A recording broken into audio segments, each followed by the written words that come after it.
नमस्कार, राधे राधे। स्वागत है आप सभी का सुबोध इनफाइनाइट एजुकेशन में। आज आपकी जो बीएससी नर्सिंग है उसकी फर्स्ट क्लास, बीएससी नर्सिंग की फर्स्ट क्लास मतलब कि जिन स्टूडेंट्स ने बीएससी नर्सिंग में एडमिशन ले लिया है या लेने वाले हैं, ठीक है, उनकी आज पहली क्लास है कि भाई बीएससी नर्सिंग है तो होती क्या है बीएससी नर्सिंग। बीएससी नर्सिंग क्या है? बीएससी नर्सिंग एक प्रोफेशनल कोर्स होता है, ठीक है। और इसमें आपके 8 सेमेस्टर होते हैं, 8 सेमेस्टर होंगे इसमें बीएससी नर्सिंग में, ठीक है। आपके जो अब आप पढ़ रहे हो वो है फर्स्ट सेमेस्टर, तो ये मैंने फर्स्ट सेमेस्टर यहाँ पे लिख दिया है क्योंकि फर्स्ट सेमेस्टर की आपकी क्लास है। फर्स्ट सेमेस्टर में आपने एडमिशन ले लिया है, तो इसमें हमने बात कर ली, एक तो 8 सेमेस्टर होते हैं, ठीक है। 6 6 महीने के सेमेस्टर होते हैं। अगर एक तरीके से हम देखें तो 6 6 महीने के एक सेमेस्टर होता है। जो आपके लास्ट सेमेस्टर होता है 8वां, ठीक है। जो 8th सेमेस्टर होता है वो होती है आपकी इंटर्नशिप। इंटर्नशिप का होता है वो,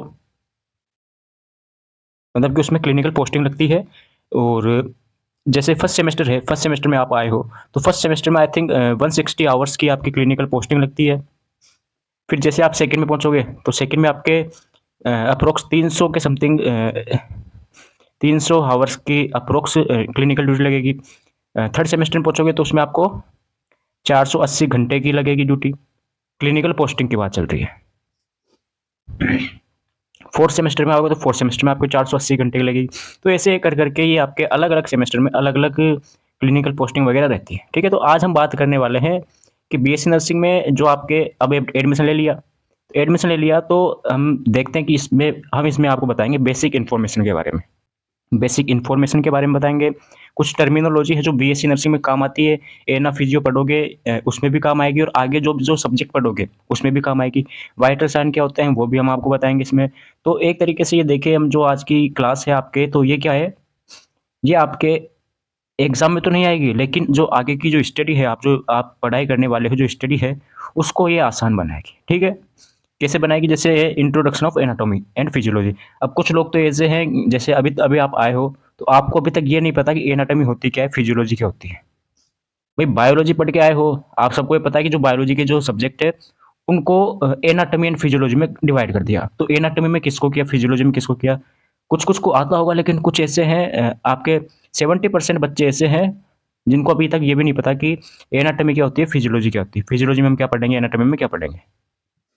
सिलेबस का है तो सिलेबस का पहले बता दिया है। बीएससी नर्सिंग का जो फर्स्ट सेमेस्टर इसमें क्या क्या सिलेबस आने वाला है वो बता दिया है आपको। नीचे डिस्क्रिप्शन है, उसमें आपको लिंक मिल जाएगी सिलेबस की भी, फर्स्ट सेमेस्टर के, तो वहाँ जाके देख लीजिए, ठीक है। स्टार्ट करते हैं आज की क्लास। सबसे पहले देख लेते हैं अपन एनाटॉमी होती क्या है। तो एनाटॉमी क्या है? एनाटॉमी एक ऐसी ब्रांच है, एनाटॉमी साइंस की एक ऐसी ब्रांच है जिसमें हम स्टडी करते हैं। किसकी स्टडी करते हैं हम? जो बॉडी के ऑर्गन है उनकी स्ट्रक्चर की स्टडी करते हैं। किसकी? बॉडी के स्ट्रक्चर की स्टडी करते हैं। बॉडी के स्ट्रक्चर की स्टडी करते हैं, उसको बोलते हैं अपन एनाटॉमी, ठीक है। बॉडी के अगर हम स्ट्रक्चर की स्टडी कर रहे हैं, स्ट्रक्चर मतलब कि संरचना की स्टडी कर रहे हैं, तो वो उसको बोलते हैं अपन एनाटॉमी, ओके।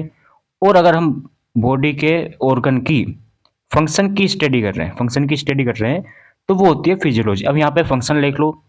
एंड अगर कोई क्या हो, मैकेनिज्म हो, कोई भी मैकेनिज्म हो, पहली बात। दूसरी, कोई प्रोसीजर हो, कोई भी प्रोसीजर हो, उसकी हम स्टडी करें तो वो भी किस में आएगा? फिजियोलॉजी में आएगा। अब जैसे आप समझ रहे हो कि रेस्पायरेशन है, फॉर द एग्जांपल रेस्पायरेशन है, रेस्पायरेटरी सिस्टम है, इसमें अगर आप ऑर्गन की स्टडी कर रहे हो, ऑर्गन की स्टडी कैसे, मतलब कि नोज हो गई या नोजल नेजल केविटी हो गई, फिर फेरिंग्स हो गया, लेरिंग्स हो गया, तो इन सब की अगर आप स्ट्रक्चर की स्टडी कर रहे हो, मतलब कि कैसी होती है, कहाँ पर होती है, सुपीरियर इन्फीरियर कैसे क्या होती है, तो वो तो हो गई एनाटॉमी में। और अगर इनके फंक्शन के बारे में देख रहे हो कि मतलब नोज है वो क्या काम करती है, नोज काम करती है आपके ह्यूमिडिफिकेशन का काम करती है, क्लीनिंग एंड फिल्ट्रेशन का काम करती है। तो ये आ गया इसमें फिजियोलॉजी में, ठीक है। और रेस्पायरेट एक हो गया, रेस्पायरेशन की जो मैकेनिज्म होती है, मतलब कि ब्रीथिंग कैसे करता है, इनहेलेशन एंड एक्सहेलेशन, अंतर श्वसन और बाह्य श्वसन, ठीक है, सांस को बाहर निकालना, तो वो भी किस में आएगी? फिजियोलॉजी में आएगी, ठीक है।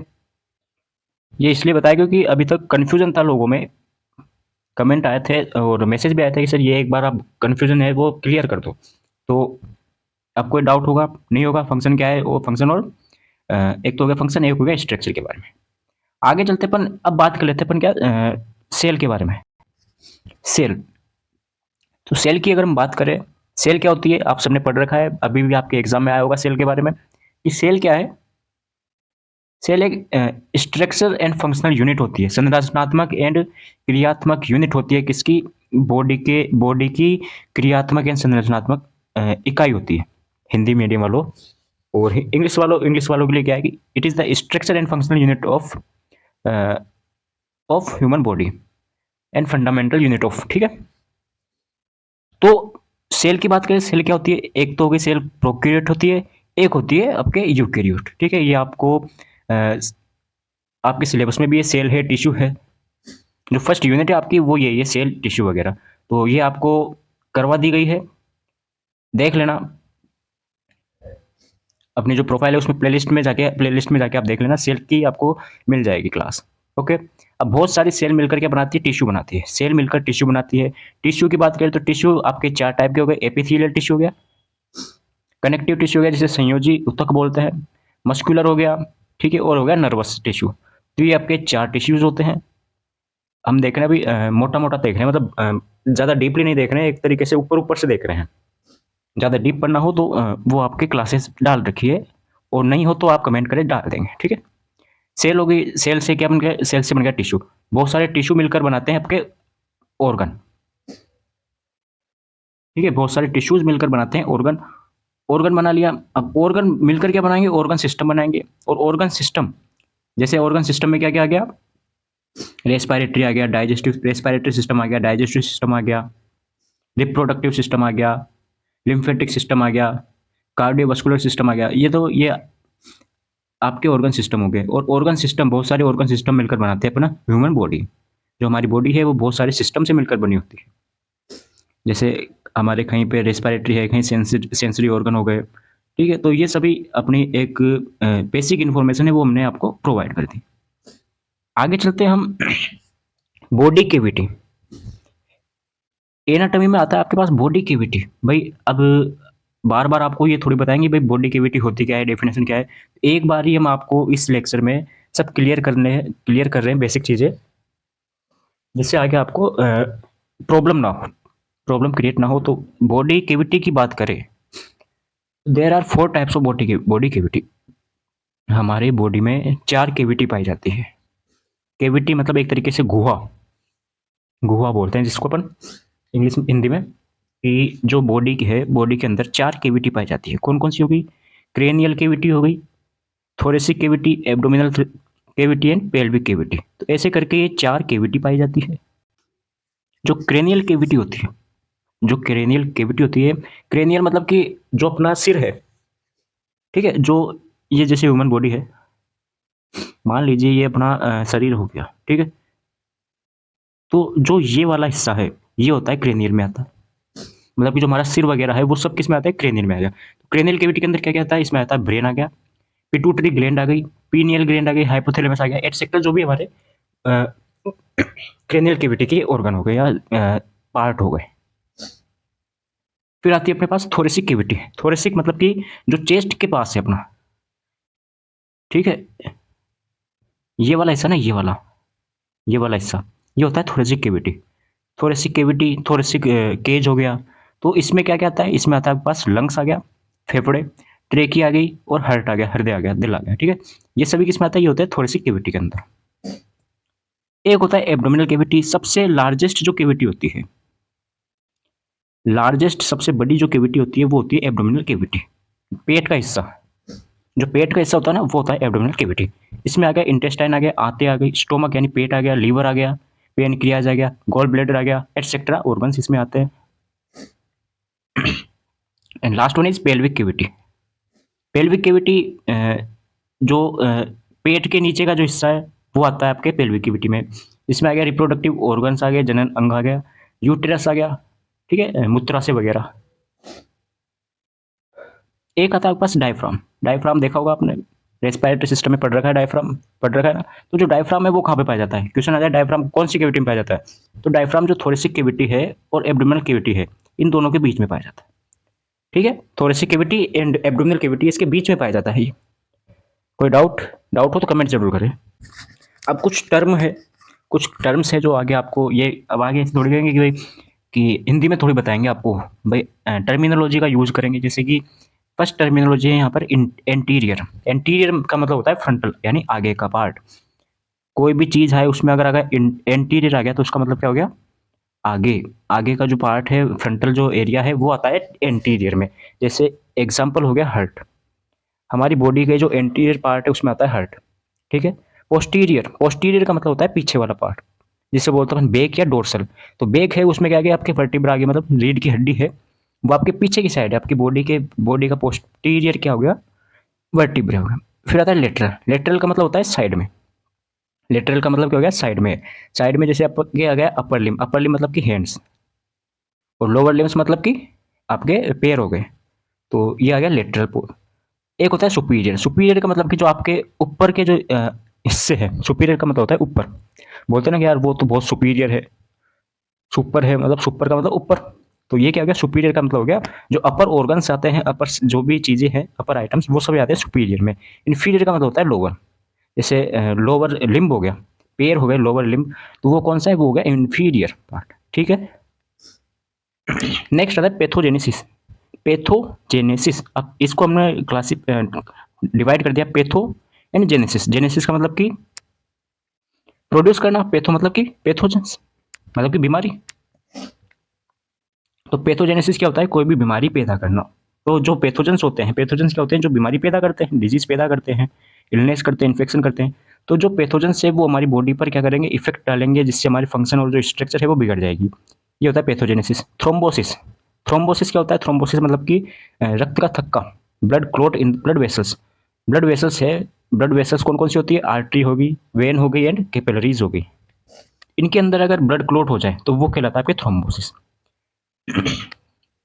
एम्बोलिज्म, एम्बोलिज्म क्या होता है, एम्बोलिज्म का मतलब होता है जो ब्लड वेसल्स है, अभी बताया था मैंने कौन कौन सी तीन होती है, आर्टरी, वेन एंड कैपिलरीज। अगर ये क्या हो जाए, ब्लॉकिंग हो जाए, ब्लॉक हो जाए, तो वो होती है एम्बोलिज्म। ईटियोलॉजी, ईटियोलॉजी का मतलब क्या होता है, कॉजेज ऑफ डिजीज, कि ये बीमारी है किस कारण से हुई है।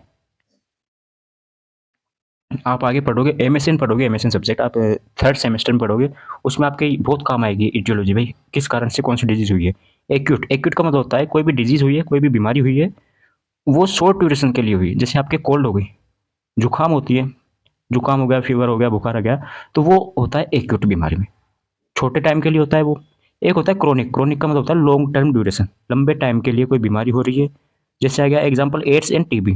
ट्यूबरक्लोसिस होता है, टीबी होती है, वो लंबे टाइम के लिए होती है, क्रोनिक डिजीज होती है। ठीक है। हाँ, अब यहाँ से अपन चेक करते हैं ये कौन सी आर्टरी होती है। अपन पल्स चेक करते हैं, क्लिनिकल आप जाओगे, ड्यूटी लगेगी, आप चेक करोगे, बीपी वगैरह कर लोगे, उसमें काम आएगा। ये पल्स चेक करते हैं अपन, तो ये कौन सी आर्टरी होती है, यहाँ पर क्या होता है, तो यहाँ पर होता है आपके पास रेडियल आर्टरी। रेडियल आर्टरी, ये होगी रेडियल आर्टरी होगी। ठीक है। ठीक है सर। और यहाँ पे होती है ब्रेकियल आर्टरी, ये लिख रखा ब्रेकियल आर्टरी, ये हो गया रेडियल आर्टरी। ये अल्नर आर्टरी हो गया, एक्सिलरी आर्टरीज हो गया। तो ये सभी आप नर्सिंग फाउंडेशन में पढ़ोगे इस फर्स्ट सेमेस्टर में, और एना फिजियो में पढ़ोगे आगे, जो सीबीडी आएगा ना आपके कार्डियोवास्कुलर सिस्टम, उसमें। ये क्या हो गया, ब्रेकियल आर्टरी हो गया। यहाँ पे भी अपन क्या, स्टेथोस्कोप नाम सुना होगा, स्टेथोस्कोप, वो लगाते हैं और ऑस्कल्टेट करते हैं, सुनते हैं मतलब उसको। फिर आगे आपके पास ये एब्डोमिनल कैविटी। अब आप बात करें जो सबसे बड़ी कैविटी होती है, सबसे बड़ी कैविटी कौन सी होती है, एब्डोमिनल कैविटी। अभी देखा हमने, तो एब्डोमिनल कैविटी है, इसको हमने 9 रीजन में क्लासिफाइड कर दिया, मतलब कि हमने इसको 9 पार्ट में बांट दिया। ये जैसे ये तो ये होगी थोरेसिक कैविटी, और ये पूरी कौन सी है, ये होती है अपने एब्डोमिनल कैविटी। ठीक है। और इसके नीचे का जो पार्ट होता है वो होता है पेल्विक कैविटी। तो हमने जो पेट है अपना एब्डोमिनल कैविटी, इसको हमने क्लासिफाइड कर दिया, इसको हमने बांट दिया, हमने इसको अलग अलग उसमें टुकड़े कर दिए, मतलब कि 9 रीजन, 9 क्षेत्र में हमने इसको क्लासिफाइड कर दिया। 1 2 3 4 5 6 7 8 9, ऐसे हमने 9 में इसको अलग अलग क्लासिफाइड कर दिया, बांट दिया। ठीक है। अब इनके नाम देख लो, ये नाम हो गए इनके राइट, ये कौन सा हो गया, राइट हाइपोकॉन्ड्रियल। ठीक है। इसमें कौन कौन से ऑर्गन होते हैं, इसमें लीवर हो गया, गॉल ब्लैडर हो गया। ठीक है। तो ऐसे करके हमने इसको 9 रीजन्स में क्लासिफाइड कर दिया है। ये इनके नाम हो गए, ये आप आपको याद होने चाहिए। ठीक है। क्यों याद होनी चाहिए? मान लीजिए कोई आप पढ़ रहे हो लीवर के बारे में, तो लीवर कहाँ पर होता है? तो आपको स्ट्रक्चर पढ़ोगे एनाटॉमी में, तो डायरेक्ट आपको बोलेगा लीवर कहाँ है, तो आप बोलोगे सर राइट हाइपोकोंड्रिक रीजन में है, तो वो तुरंत समझ जाएगा भाई हाँ सही है भाई। फिर आता है एब्डोमिनल क्वाड्रेंट्स। क्वाड्रेंट्स मतलब कि 4 टुकड़ों में, तो हमने इसको 4 टुकड़ों में क्लासिफाइड कर दिया एब्डोमिनल कैविटी को। Right upper quadrant, left upper quadrant, right lower और लेफ्ट लोअर, ठीक है। आगे चलते अपन टेम्परेचर। मैंने बताया था आपको भी वाइटल साइन, तो वाइटल साइन क्या होते हैं? वाइटल साइन बहुत आपके इंपॉर्टेंट होते हैं, क्लिनिकल में बहुत इंपॉर्टेंट है वाइटल साइन। क्यों इंपॉर्टेंट है? क्योंकि आपके जो सारे बॉडी के जो फंक्शन है वो सभी इनसे रिलेटेड होते हैं, ठीक है। टेम्परेचर, सबसे पहले बॉडी का नॉर्मल टेम्परेचर कितना होता है? इधर है नॉर्मल वैल्यू। नॉर्मल टेम्परेचर कितना होता है बॉडी का? तो वो होता है 37 डिग्री सेल्सियस। कितना? 37 डिग्री सेल्सियस इसका नॉर्मल टेम्परेचर होता है। पल्स की बात करें, पल्स क्या होती है? सबको पता है। पल्स कितनी होती है? पल्स का होता है 72 बीट पर मिनट। जो धड़कता है ना आपका हार्ट, बोलते हैं दिल की धड़कन कितनी होती है, तो वो 72 है ना, वो होती है पल्स। वो किससे चेक करते अपन? पल्स किससे देखते अपन? पल्स देखते अपन आर्टरी से। अभी बताया था ना, ब्रेकियल आर्टरी और रेडियल आर्टरी। एक होता है रेस्पायरेशन। रेस्पायरेशन मतलब कि, अब रेस्पायरेशन होता क्या है? रेस्पायरेशन का मतलब होता है कि इनहेलेशन, इनहेल प्लस एक्सहेल। मतलब कि आप एक बार आपने सांस अंदर ली और एक बार सांस छोड़ी, ठीक है। जो आपकी ब्रीथ है, ब्रीथिंग है, अब ब्रीथिंग की नॉर्मल अपन देखें तो वो कितनी बार होता है? 1 मिनट में 16 से 20 बार। 1 मिनट के अंदर 16 से 20 बार वो रेस्पायरेशन करता है, ब्रीथिंग लेता है। अब 16 से 20 बार का मतलब कि 16 बार ही वो सांस अंदर लेगा और 16 बार ही वो बाहर निकालेगा, ठीक है। ठीक है ना। एक साइकिल है, एक रेस्पिरेशन की जो साइकिल है उसमें क्या होता है? एक तो होता है इनहेल और एक होता है एक्सहेल, यानी सांस बाहर निकालना। तो ये होती है 16 से 20 ब्रीथ पर मिनट, 16 से 20 ब्रीथ पर मिनट, ठीक है। नेक्स्ट आता है आपके पास वाइटल साइन में आता है नेक्स्ट बीपी। बीपी बीपी की जो नॉर्मल वैल्यू कितनी होती है? बीपी है ब्लड प्रेशर है, इसकी नॉर्मल वैल्यू होती है 120/80 mm ऑफ Hg, ठीक है। ये इसकी नॉर्मल वैल्यू होती है। ये क्या हो गया? इसको क्या बोलते हैं? ये जो 120 है इसको क्या बोलते हैं? तो इसको बोलते हैं सिस्टोलिक। सिस्टोलिक। और नीचे वाला इसको क्या बोलते हैं? इसको बोलते हैं सर अपन डायस्टोलिक, ठीक है। ऊपर वाले जो मेजरमेंट है, ऊपर वाले मेजरमेंट को बोलते हैं अपन सिस्टोलिक, और नीचे वाला है उसको बोलते हैं अपन डायस्टोलिक, ठीक है। अब अगर ये 120 है जो नॉर्मल वैल्यू है इसकी, उससे कम हो, 120/80 है, अगर इससे क्या हो कम, तो वो क्या आ गया? वो आ गया आपके हाइपोटेंशन की कंडीशन। और अगर इससे ज्यादा हो तो वो आ गया हाइपरटेंशन, यानी कि बीपी बढ़ गई, हाइपरटेंशन हो गया, ठीक है। या आप क्लिनिकल में जाओगे आपको इससे चेक करना सिखाएंगे। अभी आपको हार्ड लग रहा होगा ये, लेकिन कुछ नहीं है, बहुत इजी चीज़ है, बहुत इजी कॉम्प्लेक्स है, बहुत इजी प्रोसीजर है इसका, ठीक है। बीपी हमने बात कर ली। बीपी क्या होता है? Blood pressure. ब्लड प्रेशर मतलब कि ब्लड के द्वारा, ब्लड जो ब्लड वेसल्स है, ब्लड अपनी ब्लड वेसल्स है उन पर क्या लगाए? प्रेशर लगाए, उसको बोलते हैं अपन बीपी। इसके वो किससे चेक करते हैं? इसको करते हैं अपन, इसका नाम क्या है? इसका नाम क्या है? एक तो बीपी इंस्ट्रूमेंट बोलते हो या फिर स्फैग्नोमेनोमीटर बोल सकते हैं अपन इसको, ठीक है, या बीपी एपरेटर बोल सकते हैं। तो भाई आपने जब एडमिशन ले लिया है तो आपको ये बेसिक इन्फॉर्मेशन जरूर पता होनी चाहिए, क्योंकि आगे काम आएगी आपके ये। और बहुत अच्छा कोर्स है बीएससी नर्सिंग। तो बस थोड़ा हार्ड है, तो हार्ड को भी कुछ नहीं है, आसान बना देंगे अपन, बस देखते रहिए आप। और कोई डाउट हो तो कमेंट करें, लेक्चर लेते रहिए, लेक्चर आपको प्रोवाइड कर रहे हैं अपन, क्लासेस चल रही है आपके रेगुलर। आज ये लेक्चर डल रहा है, तो के दिन आज के दिन मतलब कि आज से आज ये लेक्चर डल रहा है, तो पूरे आपके फोर्थ सेमेस्टर आपके स्टार्ट हो चुका है। फोर्थ सेमेस्टर के लेक्चर हमने स्टार्ट कर दिए, ठीक है। तो मिलते हैं नए लेक्चर में, कमेंट करें। राधे राधे।